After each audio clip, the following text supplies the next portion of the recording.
Salut, bonjour, c'est ma vidéo en français aujourd'hui. Alors, je voudrais parler pourquoi est-ce que la femme, elle adore parler de ses sentiments, elle adore partager ses sentiments, elle aime le mot partage, le mot à l'écoute, le mot je veux parler, le mot je veux mettre les points sur les i.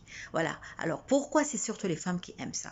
Je n'ai pas rencontré beaucoup d'hommes qui cherchent à parler de leurs sentiments, de la colère qu'ils ressentent parce qu'une femme les a laissés tomber, ou de la tristesse qu'ils ressentent quand leur femme les a quittés, ou quelqu'un de cher les a quittés, ou s'ils ont des problèmes émotionnels, ils n'en parlent pas beaucoup, alors que la femme, elle adore parler. Elle téléphone à sa copine, elle parle pendant des heures. Tu sais, j'ai senti cela quand il me fait cela, et puis quand s'est passé ça et ça et ça, moi j'ai senti qu'il fallait que je fasse ça, et puis je m'ai été émergée par ces sentiments.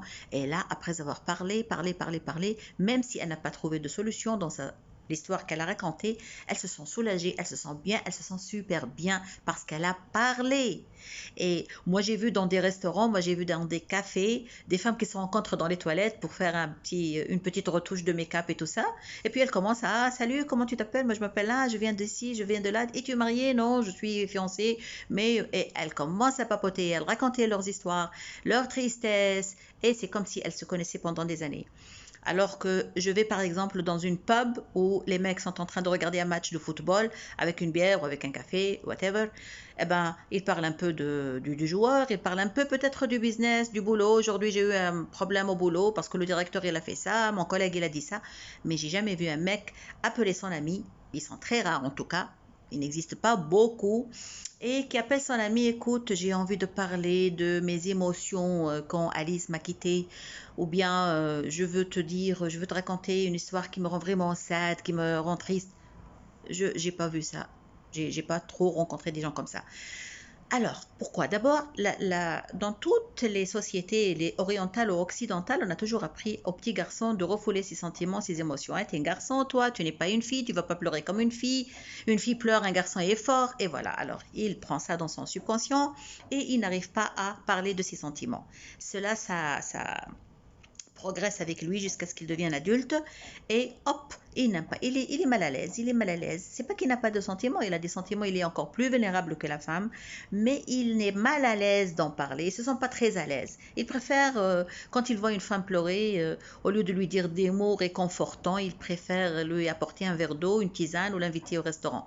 Et ça, c'est la façon de l'homme de manager, de ménager, how to deal with his feelings, de travailler avec ses émotions.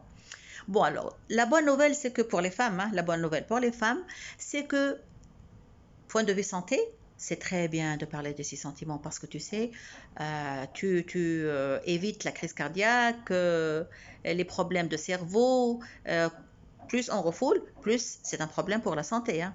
Et c'est pour ça que les femmes, elles ont le moins qui ont des attaques cardiaques, des attaques cervicales, des problèmes, des infarctus et tout ça. Alors que, et puis elles se sentent, elles se sentent mieux durant la journée parce qu'elles savent parler de ce qu'elles sentent, elles savent dire les choses. Et les mecs, parfois, ils ont des problèmes très très durs, et où il va boire un verre, ou il va faire du sport, ou il se tait, il ne parle pas du tout.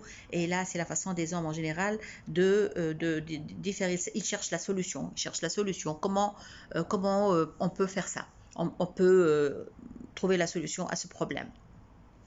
Alors, le mauvais côté, il y a des femmes qui en font trop, elles parlent de tout, de rien, de tout ce qu'elles ressentent. Elles sont sensibles à tout ce qui est autour d'elles. Oh, mais ils ne remarquent plus quand je mets une nouvelle robe, ils ne remarquent plus quand je vais chez le coiffeur, j'ai changé de couleur de cheveux et il ne les a pas remarqués. Hier, il a dit ça, mais qu'est-ce qu'il veut dire? Il a regardé cette femme, il a dit qu'elle est belle. Alors, ça nous met en question tous nos complexes physiques, le petit ventre, j'ai peut-être pas assez de beaux yeux, j'ai pas assez blablabla, tous les complexes qu'on a et qui ont vécu avec nous depuis qu'on était petite fille. Et on devient très émotionnel, et nos émotions dépendent de la vie de l'autre, de celui qui vit avec nous ou de ceux qui vivent avec nous. Pas forcément un homme, mais parfois l'entourage, tel qu'il soit. Et là, ça devient dangereux pour ta personnalité, pour ton bien-être en tant que femme, parce que tu deviens dépendante et réactionnelle. Tu deviens réactionnelle parce que c'est toi le bonheur, c'est toi qui es heureuse. Le couple, ça t'apporte seulement quelque chose de plus. L'homme, ça t'apporte quelque chose de plus.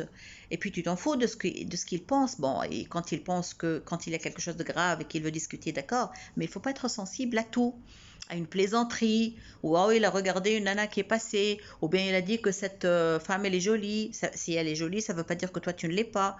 Donc, il faut toutes nos insécurités, on les met sous le parapluie de l'émotion, de la sensibilité, alors que ce n'est pas vrai quand même, parce que quand on devient trop sensible à la vie de l'autre, on devient dépendant de l'autre. Il faut juste que tu aies tes affaires, que tu vas faire ton sport, que tu aies tes copines à toi, que tu aies tes idées à toi, que tu es bien avec toi-même, tu es heureuse avec toi-même, tu es sereine avec toi-même, et les autres, ils t'apportent juste un plus, et ce qui n'est pas primordial dans ta vie. Si ça part, ça ne veut pas basculer ton équilibre et basculer ton bien-être. Et là, c'est ça qu'il faut apprendre à faire. Et moi, je connais des femmes qui pleurent pendant des heures juste parce que leur mec ou quelqu'un leur a dit un petit mot désagréable, ou bien quelqu'un qui fait, par exemple, dans un groupe, une petite observation concernant les femmes, parce qu'il y a des gens, il y a des mecs, il y a des hommes qui sont très malins. Ils savent ce qu'aiment les femmes et ils savent ce qui énerve les femmes. Alors, ils tournent les clés. Ah ah, on l'énerve. On la rend contente, on l'énerve avec des sujets, avec des petits mots qu'ils disent. Et la femme, hop, elle réagit, elle commence à se défendre, elle commence à raconter, elle commence à se... une femme qui raconte tout, c'est une femme qui n'est plus mystérieuse, et ça, c'est opposite to désir. La femme désirable, c'est une femme qui est un peu mystérieuse, qui ne se raconte pas, qui ne se parle pas. L'autre ne connaît pas exactement ses émotions, il ne connaît pas sa clé, il ne sait pas comment la manipuler. Nous, personne ne peut nous manipuler, personne ne peut avoir notre clé. Surtout pas toi, monsieur homme. Parce que les hommes, quand ils sont gentils, ils sont super bien, hein, mais quand ils tournent et ils deviennent manipulateurs, eh ben, ils font mal. Comme les femmes d'ailleurs. Ce sont des êtres humains. Alors pourquoi donner la clé à quelqu'un? Et pourquoi être sensible aux choses et émotionnel et vouloir parler de tout? Ça n'arrange rien. Parce que d'abord, quand on parle de quelque chose, beaucoup de fois, on l'amplifie. On le rend plus grand.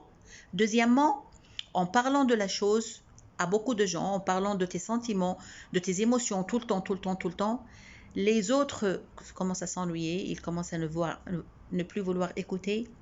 Et les mecs, ils commencent à sentir qu'il y a seulement des sons qui viennent tac, tac, tac, tac. Ils ne comprennent plus ce que tu veux dire, ils ne savent pas ce que tu veux dire. Ils ne comprennent pas pourquoi est-ce que tu es émotionnel. Pourquoi? Parce que par exemple, voilà, je vais donner un exemple là que je rencontre parfois. Il rentre du travail et toi, tu es très occupé avec les enfants, tu as des problèmes au boulot, on sait que tu en fais trop, ça je le reconnais, la femme, elle fait beaucoup de travail, elle fait beaucoup d'efforts, et puis tu t'éclates, tu n'es jamais là, tu ne m'aides jamais. Alors quand tu dis jamais, lui, il reste sidéré. Comment ça jamais? Je viens de l'aider il y a 2 jours, je viens de la faire sortir il y a 3 jours, je viens de lui dire des choses douces et jolies il y a une semaine, mais pourquoi est-ce qu'elle dit jamais? Et nous, on dit tu fais jamais ça pour exprimer qu'on est en colère. Mais c'est pas ce qu'on veut dire. Et là, l'homme et la femme ont des différents langages. Il faut toujours essayer d'être au milieu pour pouvoir comprendre et faire le compromise. Il faut vraiment faire ça. Sinon, celle qui va être blessée, c'est la femme. Et celle qui va être hurted et elle va être blessée dans son well-being, c'est la femme. Alors, j'espère que vous allez me faire des commentaires, me raconter vos propres expériences ou les expériences des autres que vous connaissez. Et puis, faites subscribe. C'est très important pour moi pour que je puisse continuer les vidéos en français. Je les fais aussi en anglais et en arabe. Je vous remercie très fort et passez une très très belle journée.